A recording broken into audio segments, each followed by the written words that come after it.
अस्सलाम वालेकुम रहमतुल्लाह। BBC दुनिया का सबसे बड़ा सबसे पुराना मीडिया हाउस माना जाता है, लेकिन वो भी मुसलमानों से नफ़रत और तअस्सुब करने में पीछे नहीं रहता है। BBC को 100 साल पूरे हो चुके हैं। 1922 में ये शुरू हुआ था और अब साल 2020 में 100 साल पूरे हो गए हैं। इसका हेडक्वार्टर लंदन में है। सबसे पुराना नशरियाती चैनल और इदारा है।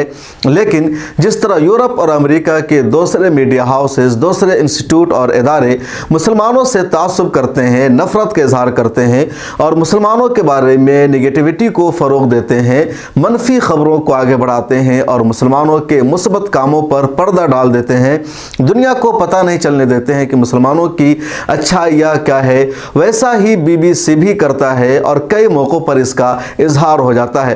ताज़ा मामला फीफा वर्ल्ड कप से जुड़ा है। फीफा वर्ल्ड कप की जब ओपनिंग सेरेमनी हुई तो पूरी दुनिया ने उसको लाइव नशर किया, ब्रॉडकास्ट किया और चलाया।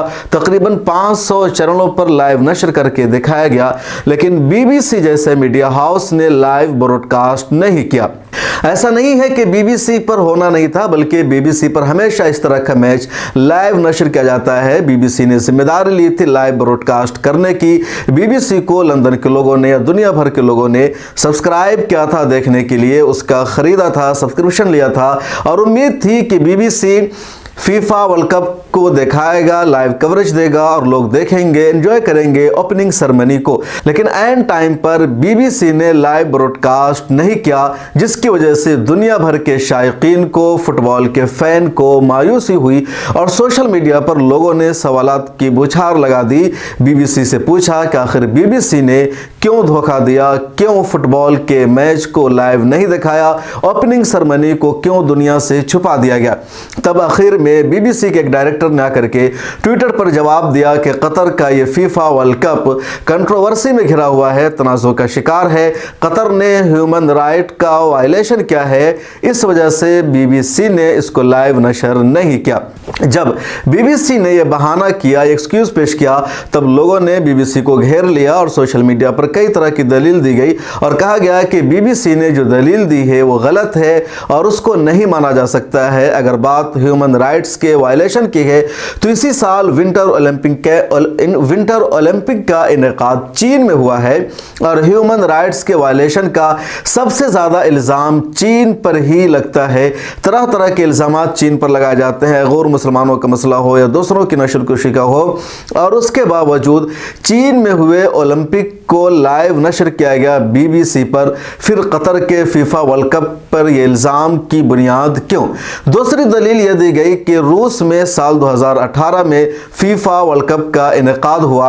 रूस पर भी लगातार ह्यूमन राइट्स के वायलेशन का इल्ज़ाम लगता आया है, उसको भी BBC ने अपने यहाँ लाइव ब्रॉडकास्ट किया था। फिर कतर में हो रहे फीफा वर्ल्ड कप को लाइव क्यों नहीं दिखाया गया?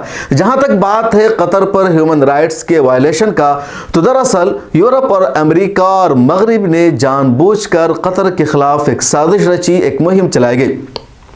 ये जो यूरोपियन ममालिक हैं, ये जो अमेरिका है, ये लोग नहीं चाहते हैं कि मुस्लिम देश कोई ऐसा बड़ा काम कर ले जिसकी वजह से तारीख में उसका नाम दर्ज हो जाए, उसको याद रखा जाए। फीफा वर्ल्ड कप भी दुनिया के बड़े इवेंट में से एक है, मेगा इवेंट माना जाता है। इसको कराना आसान काम नहीं है, इसको कराने की वजह से मुल्क में कई सारी तब्दीली आ जाती है, चुनांचे यूरोपियन ममालिक इस पर अपना हक समझते हैं। लेकिन जब कतर ने मुकाबला कराने का फैसला जीत लिया और तैयारी शुरू कर दी, तब भी यूरोप ने पूरी कोशिश की, साजिश रची गई कि कतर में न हो और उसके लिए ह्यूमन राइट्स के वायलेशन का इल्ज़ाम लगाया गया। इसी तरीके से होमोसेक्सुअलिटी का बहाना बनाया गया, दूसरे इल्ज़ामात लगाए गए कि वहाँ शराब पर पाबंदी है और कतर पर दबाव बनाया गया और साजिश की गई, पूरी कोशिश की गई कि कतर में फीफा वर्ल्ड कप न हो। लेकिन कतर अपने उसूलों पर बरकरार रहा, डटा रहा और फीफा वर्ल्ड कप अब वहाँ हो रहा है। कोई भी साजिश कामयाब नहीं हो सकी है। फीफा वर्ल्ड कप कतर में हो रहा है। अब BBC ने जो अपने यहाँ लाइव لائیو نشر نہیں کیا، اس کی دو بنیادی وجہ تھی۔ وجہ وہ نہیں جو بی بی سی نے ٹویٹر پر آ کر کے بتایا کہ قطر میں ہیومن رائٹس کا وائلیشن کیا گیا ہے، بلکہ اصل وجہ یہ تھی کہ دو کام ہوا تھا۔ ایک یہ کہ قطر جیسا چھوٹا سا مسلم دیش اتنا بڑا ایونٹ اپنے یہاں کرا رہا ہے اور یورپین ممالک کو یہ برداشت نہیں ہے، انگریزوں کو یہ برداشت نہیں ہے۔ ان کی جو محبت دکھتی ہے یا ان کی جو سیکولرزم دکھتی ہے اس کا ایک الگ پیمانہ ہوتا ہے، لیکن جب بڑے لیول پہ بات آتی ہے تو وہی نفرت جھلکنے لگتی ہے۔ دوسری بڑی وجہ یہ تھی کہ پہلے سے پروگرام طے تھا کہ اوپننگ سرمنی میں قرآن کریم کی تلاوت کی جائے گی۔ غنیم المفتاح کا نام طے تھا اور قرآن کریم کی تلاوت سے پہلی مرتبہ تاریخ میں کسی بھی عالمی کپ کا آغاز ہوا۔ ان دو وجہوں سے بی بی سی نے اوپننگ سرمنی کو لائیو براڈ کاسٹ نہیں کیا۔ اسی بنیاد پر بی بی سی سے سوشل میڈیا پر لوگ لگاتار سوال کر رہے ہیں کہ بی بی سی نے لائیو براڈ کاسٹ کیوں نہیں کیا۔ جہاں تک بات ہے قطر پر ہیومن رائٹس کے وائلیشن کی، تو فیفا کے جو موجودہ صدر ہے انہوں نے پریس کانفرنس میں 45 منٹ تک قطر کا دفاع کیا تھا اس دن، اور کہا تھا کہ اگر بات ہیومن رائٹس کے وائلیشن کی ہے تو یورپ اس کا سب سے بڑا گنہگار اور مجرم ہے۔